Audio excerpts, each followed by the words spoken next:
Hey guys, welcome to the first one. For this tutorial, we're going to do Houdini by Eminem.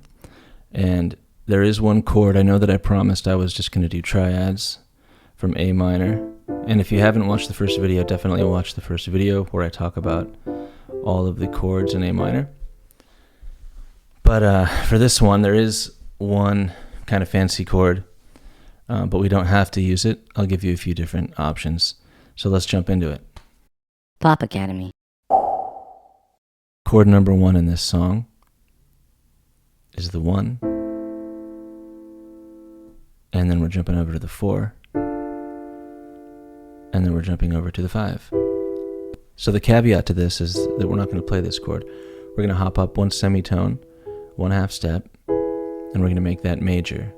And I know we haven't talked about that, and don't worry about it. When we're playing these chords, we are playing major and minor chords. We're just not going to name them yet. So this is a little rule break right here. It sounds really cool though. We're borrowing a chord. This chord is not actually in the scale. So we're going 1, 4, 5, and we're doing a little cheat. And that's it. It's just a 1, 4, 5. I see people play this different ways. I've seen it online with some different chords.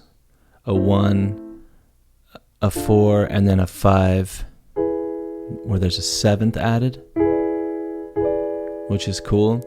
I think Steve Miller uses a sharp 9, that's a tough one to reach. If you can reach it, then good on you, but I cannot. I guess I can, sort of. I think he uses it more for the turnaround. It doesn't sound good for every verse in this song. But the bare bones of this track is 1, 4, and 5 with that one little cheat. Abracadabra, gonna reach in my back, bruh.